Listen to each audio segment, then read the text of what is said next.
ने बोला, मुस्लिम पक्ष को बोला, आप एक वैलिड रीजन दीजिए और एक वैलिड कारण बताइए कि हम सर्वे पर क्यों रोक लगाए, यानी सर्वे पे नहीं, हाई कोर्ट के निर्णय पर हम क्यों रोक लगाएं, उसका वैलिड रीजन दीजिए। जब ढांचे को कोई तकलीफ नहीं हो रही, बिल्डिंग को कोई तकलीफ नहीं हो रही और मैपिंग के थ्रू इन्वेस्टिगेशन हो रही है, एएसआई का सर्वे हो रहा है जिसमें पता लग जाएगा अगर वहां मंदिर नहीं हुआ होगा तो अवशेष कैसे मिल जाएंगे और अगर मंदिर होगा तो छुप कैसे जाएगा। देश में जब बाबरी मस्जिद और राम मंदिर को लेकर के विवाद हो रहा था तो उस वक्त अटल बिहारी वाजपेयी जी और लाल कृष्ण आडवाणी जी सब लोग यात्रा लेके चल रहे थे, कहते थे एक राम मंदिर का मसला दे दीजिए, उसके बाद कुछ नहीं। और फिर 1991 का प्लेसेस ऑफ वर्शिप एक्ट इसीलिए लेकर के आया गया कि अब इस देश के अंदर हिंदू मुसलमान मस्जिद मंदिर के नाम पर कोई विवाद नहीं होगा, उसको मानने के लिए तैयार नहीं हो रहे हैं। 1990 वर्शिप का जो प्लेसेस ऑफ वर्शिप एक्ट है उसको नहीं मानेंगे, तो कोर्ट ने नहीं माना वो तो। अरे नहीं, कोर्ट, अरे आप कैसे कह सकते हो?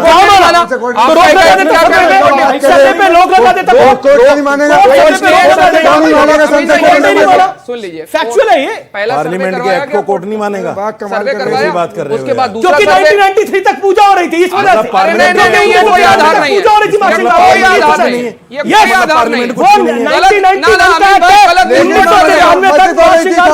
हो रही थी इस वजह से।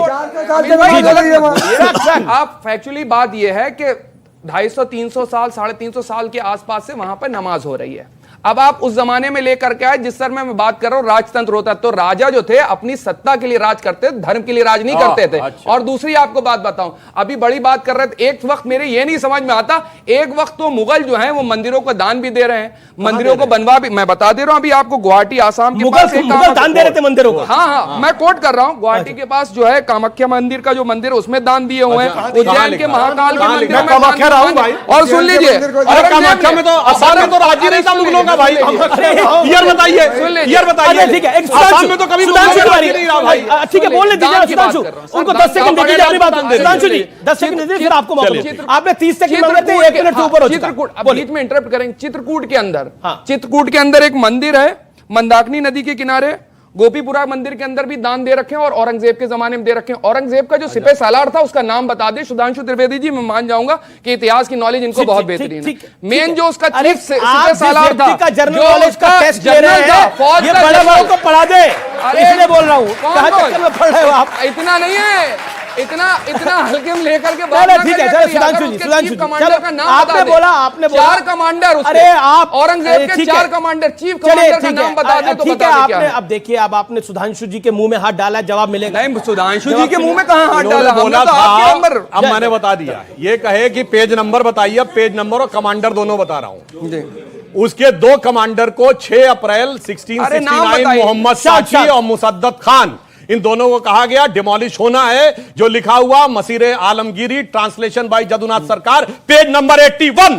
अब सुनो आगे, मई 1669, आगे सुनो, मई 1669 उन्होंने कहा कि फौज भेज दी गई, पेज नंबर 84।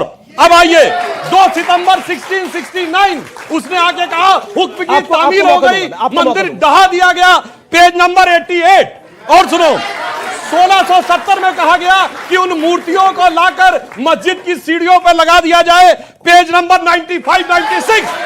आगे से ऐसे हवा में देखिए, गंभीर बात किया करिए, हवा में मत बोला करिए। मैंने कोड़ा मसीरे आलमगिरी, ट्रांसलेटेड बाय जदुनाथ सरकार, विद पेज नंबर। अब झूठ झूठ झूठ कुछ भी बोलने लगते हैं। कमांडर का नाम नहीं बताया, हद होती है। अच्छा, वो जब मैसेज आया उन्होंने पूरी किताब बता दी, उन्होंने पूरी किताब बता दी। आज घर जाके पढ़िएगा, आज घर जाके पढ़िएगा। अरे सुन लीजिए, औरंगजेब के रशीदी साहब की बारी है। अनफेयर कर रहे हैं, अनफेयर है ये, अनफेयर। नहीं मानेंगे नहीं ना।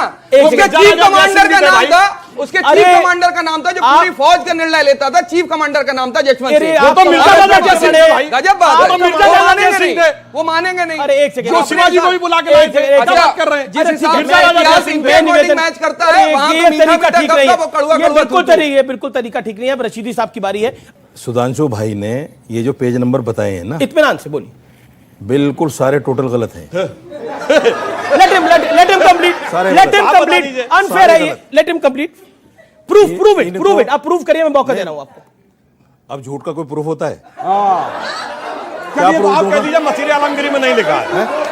आप लिखिए कि मैं हलफनामा कोर्ट में देने को तैयार। सबूत तो देंगे महाराज, झूठ का सबूत proof तो देंगे झूठे के कोई। पास नहीं होता, मेरे पास क्या होगा? झूठ मतलब आप कह रहे हैं किताब भी नहीं लिखी गई वो? नहीं, किताब नहीं, ये जो बता अरे रहे हैं साहब, इसीलिए तो नहीं सर्वे होने दे रहा है, क्योंकि झूठ का प्रूफ नहीं होता है, सच का प्रूफ होता है, इसीलिए अच्छा सर्वे नहीं होने दे रहे। अच्छा ये बताइए, अच्छा सुप्रीम कोर्ट ने भी मुस्लिम पक्ष की याचिका को खारिज कर दिया, सर्वे होगा, सुप्रीम कोर्ट ने भी खारिज कर दिया। तो सर्वे से दिक्कत क्या है, सर्वे क्यों नहीं होना चाहिए, इसका आप कन्विंसिंग जवाब दीजिए, गिव अ कन्विंसिंग आंसर। हमें दिक्कत नहीं है जी, फिर क्या दिक्कत दिक्कत सिर्फ है? इनको फिर है। कोर्ट क्यों गए? दिक्कत सिर्फ इनको है। क्या दिक्कत है? क्या दिक्कत है? बाबरी मस्जिद का मामला कोर्ट में था, इन्होंने 92 में तोड़ दी, और इनके चीफ मिनिस्टर थे, उन्होंने बाकायदा उसके लिए हलफनामा दिया कि मैं इसकी हिफाजत करूंगा, और उसको उनको जेल भी हुई एक दिन की उस पर, चीफ मिनिस्टर होते हुए हलफनामा देकर मस्जिद को तोड़वा दिया। इनको तो आदत है मस्जिदें तोड़ने की, इसको भी तोड़ने कार्रवाई में क्यों फंसे हुए हैं? 1632 में पीटर मुंडी आके लिखता है कि यहाँ 1632 में पीटर मुंडी आके लिखता है कि यहाँ बाकायदा शिवलिंग की पूजा की जाती थी, उसके बाद इसको तोड़ा गया। मतलब यार ये तो ये होगा कि हम जिस देश में रहते हैं, हम अपने मंदिरों को मान रहे हैं, ये कोई सबूत नहीं दे रहे, और हम यहाँ सबूत के सबूत देने जा रहे हैं। ठीक है, ठीक है, ठीक है। अच्छा